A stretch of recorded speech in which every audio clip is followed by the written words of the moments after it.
Hi friends, ಎಲ್ಲರಿಗೂ ನಮಸ್ಕಾರ. Welcome to Rums recipe. ಇವತ್ತು ನಾನು ಕೆಸುವಿನ ಸೊಪ್ಪಿನ ಕರಕ್ಲಿ ತೋರಿಸ್ತಾ ಇದ್ದೀನಿ.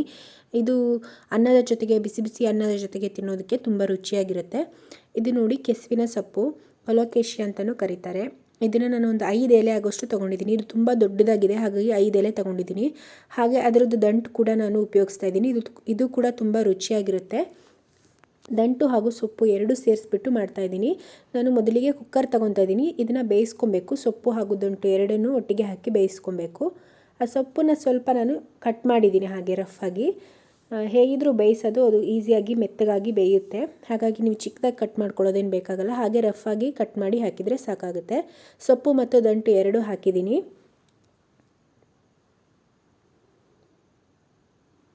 ಅದಕ್ಕೆ ಎಷ್ಟು ಬೇಯೋದಕ್ಕೆ ನೀರು ಎಷ್ಟು ಬೇಕು ನೋಡಿಬಿಟ್ಟು ಅಷ್ಟು ನೀರು ಹಾಕ್ತಾಯಿದ್ದೀನಿ.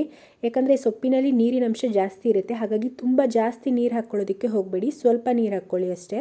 ಹಾಗೆ ಒಂದು ನಿಂಬೆಹಣ್ಣು ಗಾತ್ರದ ಹುಣಸೆ ಹಣ್ಣನ್ನು ನೀರಲ್ಲಿ ನೆನೆಸ್ಬಿಟ್ಟು ಅದನ್ನು ಕೂಡ ಹಾಕ್ತಾಯಿದ್ದೀನಿ. ಬೇಯೋದಕ್ಕೆ ಹಾಕ್ಕೊಬೇಕು ಇದನ್ನು, ಹುಣಸೆ ಹಣ್ಣನ್ನು. ಹಾಗೆ ಒಂದು 12ರಿಂದ 15 ಆಗೋಷ್ಟು ಒಣಮೆಣಸಿನಕಾಯಿ, ಇದು ಖಾರಕ್ಕೋಸ್ಕರ. ಇದನ್ನು ಹಾಕಿ ಇದಿಷ್ಟು ಹಾಕ್ಬಿಟ್ಟು ಚೆನ್ನಾಗಿ ಒಂದು 2 ವಿಸಿಲ್ ಹೊಡೆಸ್ಕೊಂಡ್ರೆ ಸಾಕಾಗುತ್ತೆ. ಚೆನ್ನಾಗಿ ಬೇಯುತ್ತೆ ಅದು.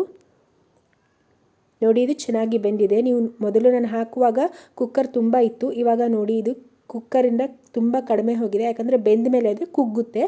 ಅದಕ್ಕೋಸ್ಕರ ಸ್ವಲ್ಪ ಜಾಸ್ತಿನೇ ತೊಗೊಂಡ್ರೆ ನಿಮಗೆ ಕ್ವಾಂಟಿಟಿ ಜಾಸ್ತಿ ಬರುತ್ತೆ. ಇವಾಗ ಅದಷ್ಟು ನಾವೇನು ಬೇಯಿಸ್ಕೊಂಡಿದ್ದೀವೋ ಅದನ್ನು ನಾನು ಇದರಲ್ಲಿ ಮ್ಯಾಶ್ ಮಾಡ್ಕೊಂಡಿದ್ದೀನಿ.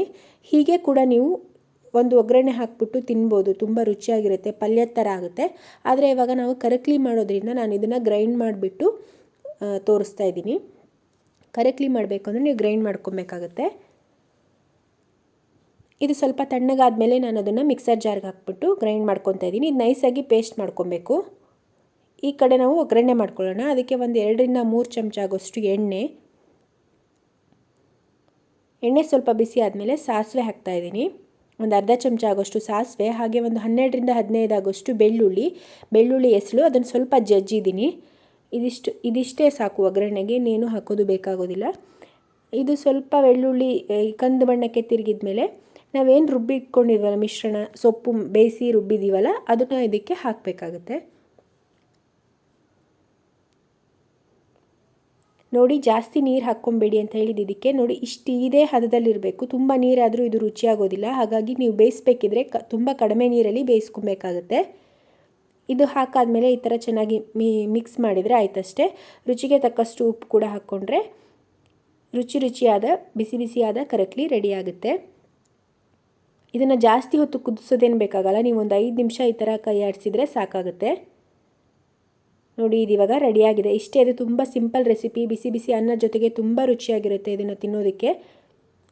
ನಿಮಗೆಲ್ಲ ಈ ರೆಸಿಪಿ ಇಷ್ಟ ಆಗಿದರೆ ಒಂದು ಲೈಕ್ ಮಾಡೋದನ್ನು ಮರಿಬೇಡಿ. ಹಾಗೆ ನಿಮ್ಮ ಫ್ರೆಂಡ್ಸ್ ಆ್ಯಂಡ್ ಫ್ಯಾಮಿಲಿ ಜೊತೆ ಕೂಡ ಇದನ್ನು ಶೇರ್ ಮಾಡಿ.